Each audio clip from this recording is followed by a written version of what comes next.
दोस्तों, उत्तर प्रदेश के कैराना से समाजवादी पार्टी की युवा नेता इकरा हसन ने बता दिया कि वह जो दिखती हैं वही है, वह जो कहती हैं वही करती हैं। इकरा हसन ने रिश्ते को निभाने के लिए अखिलेश यादव को फ़ोन किया। अखिलेश यादव से उनकी लड़ाई में साथ देने की इजाज़त मांगी, जहां चुनावी एक्टिविटी पर अखिलेश यादव ने ही रोक लगाई थी। कौन है वह जिसके लिए कैराना से समाजवादी पार्टी के सांसद इकरा हसन को समाजवादी पार्टी के अध्यक्ष अखिलेश यादव को स्पेशल फ़ोन करना पड़ा। अखिलेश यादव से कहना पड़ा आपकी इजाज़त चाहिए। दोस्तों, कैराना से समाजवादी पार्टी की सांसद इकरा हसन क्या कुछ कहती हैं, जरा सुनिए। लेकिन मैं मुखालफत में किसी के नहीं आई। मेरे भाई के साथ जैसा किया हम कभी नहीं भूल सकते, तो भाजपा को तो हटाना ही है, ये बात तो निश्चित है।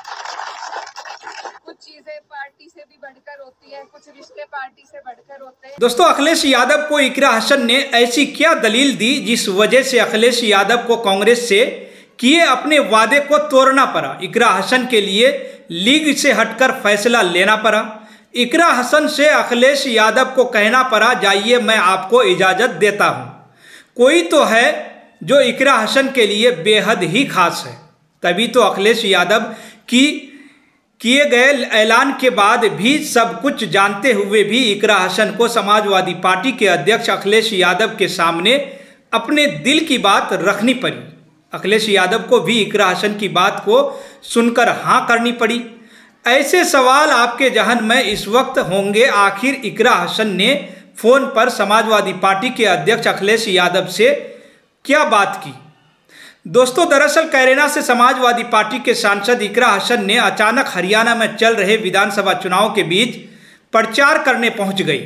लेकिन नज़र दौड़ाने वाली बात दोस्तों ये है कि यहाँ इकरा हसन ने ना ही समाजवादी पार्टी के लिए प्रचार किया, ना ही कांग्रेस के प्रत्याशी के लिए। तो अब जाहिर सी बात है कि समाजवादी पार्टी के धारा के विपरीत चलने के लिए एक अनुशासित समाजवादी पार्टी के कार्यकर्ता होने के नाते इकरा हसन ने अखिलेश यादव से चुनाव प्रचार करने के लिए ज़रूर इजाज़त ली होगी।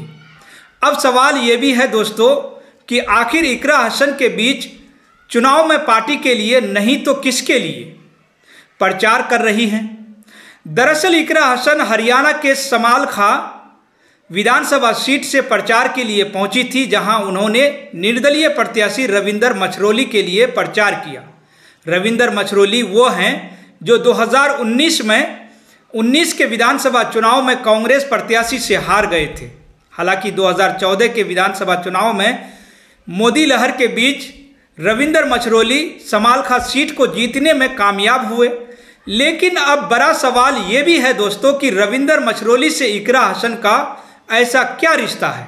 उनके प्रचार के लिए इकरा हसन को स्पेशली समाजवादी पार्टी के अध्यक्ष अखिलेश यादव से इजाज़त लेनी पड़ी।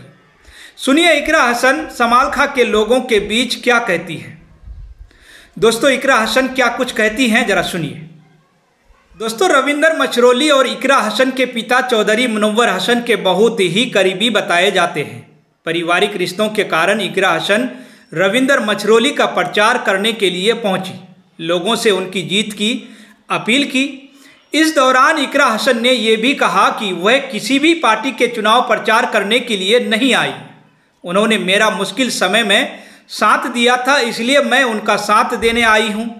दोस्तों, आपको ये भी बता दें कि हरियाणा के 90 विधानसभा सीटों के लिए 5 अक्टूबर को वोट डाले जाने हैं। यहाँ मुख्य मुकाबला एक बार फिर कांग्रेस और भारतीय जनता पार्टी के बीच दिख रहा है।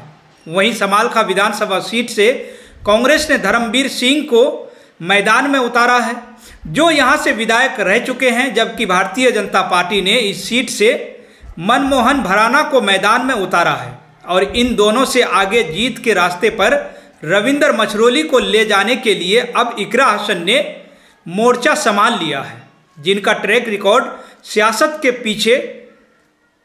के पीछे पर शानदार है और ये हर कोई जानता है। लेकिन दोस्तों, अब आगे क्या कुछ होता है ये देखना दिलचस्प होगा। फिलहाल दोस्तों, आप इस पूरे मुद्दे को लेकर आप इस तरह की राजनीति कैराना से समाजवादी पार्टी के सांसद इकरा हसन को लेकर आप क्या सोचते हैं? आपकी मन में क्या राय है? आपकी जो भी राय हो आप अपनी राय हमें कमेंट बॉक्स में ज़रूर बताइए।